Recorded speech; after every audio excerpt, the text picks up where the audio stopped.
Have you noticed how many people are waiting?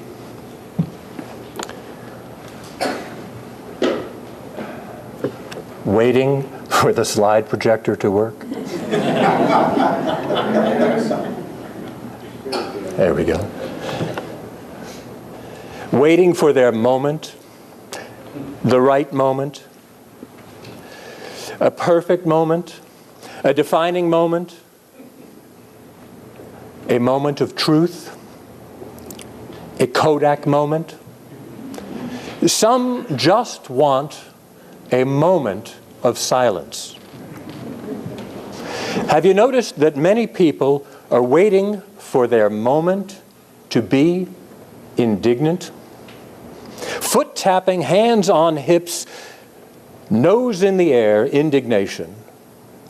Waiting for their moment to be angered at something they perceive to be unjust.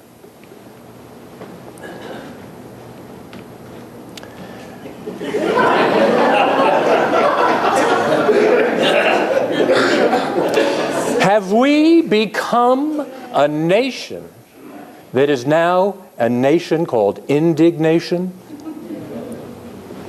Since the founding of America, education has had many goals, one of which has included a civic mission to prepare informed, rational, humane, and participatory individuals committed to the values and principles of American constitutional democracy.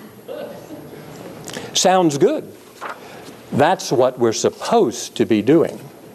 Guiding, teaching, instructing our children so that they may learn to enjoy the process of pursuing happiness, so that they may enjoy their future, so that we may enjoy our present.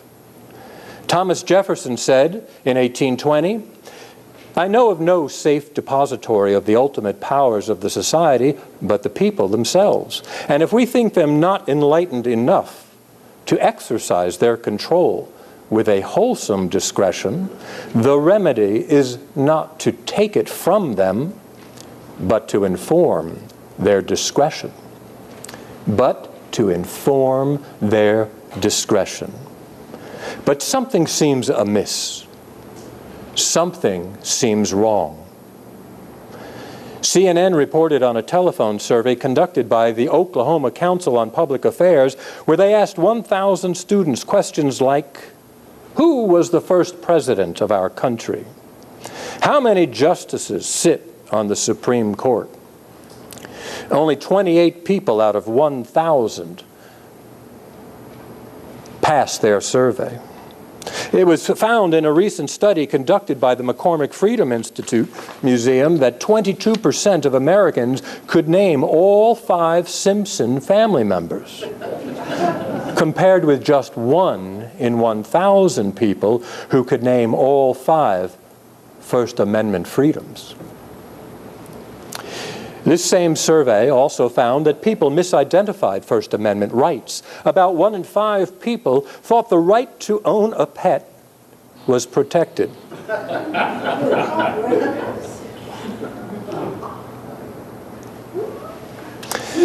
They also thought that the First Amendment right was something that was contained in the Fifth Amendment. Taking the Fifth, not drinking a fifth, but taking a fifth, was considered a First Amendment right.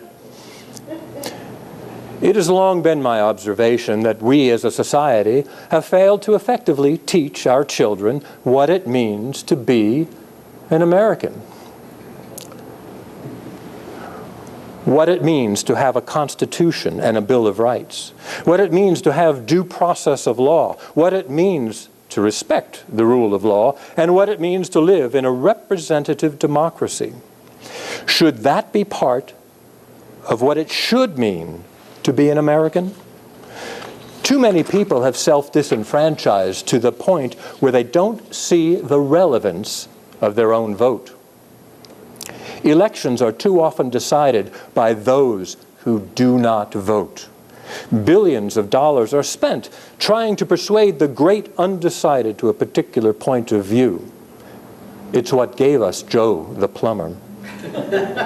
But if we were to begin teaching our youngest residents at an early age the meaning of what it is to be an American and the meaning of civil responsibility, we may wind up with adults who are well equipped to make meaningful contributions to our public and civil discourse, and who better understand, cherish, and respect our Constitution.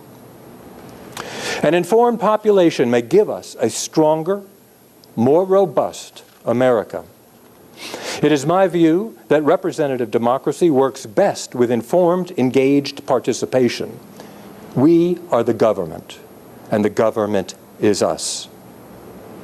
That is, we the people means you and me and those in the government. The complexity of our lives suggests having a solid understanding of our government is essential for the government to work effectively.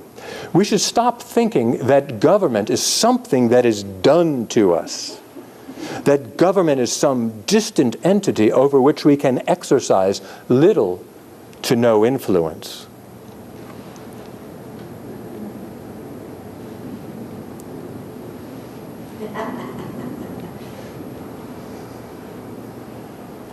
Government regulates so many of our daily actions, from the air that we breathe, to the food we eat, to the water we drink, to safety in the workplace,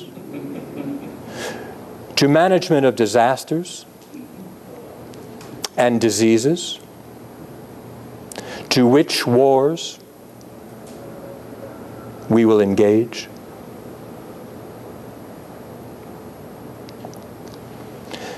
Political life is the medium in which we live. Therefore, we should endeavor to understand the process by which our government functions and learn to enjoy being part of the process that affects each of our lives daily. I still want to believe that Americans want to value the ideals of democracy. I still want to believe that Americans like the nobleness of our Constitution and Bill of Rights. Should we continue to fail at educating our children, ages 2 through death, what it means to be an American, it is reasonable to project that America herself may falter beyond reproach. Each generation should take the responsibility to become informed, concerned individuals so that we learn to elect informed and concerned policymakers who possess an understanding and appreciation of the framework by which we have already agreed to govern ourselves. Effective civic learning teaches the very traits that employers say are highly sought in new employees: teamwork, tolerance for the point of view of others, personal responsibility, critical thinking. We cannot remain ignorant on matters of our government.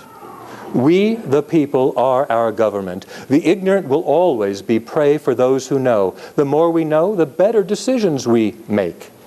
In simple terms, our government can be described as the people and groups within a society with the authority to make, carry out, and enforce laws, and manage disputes about them.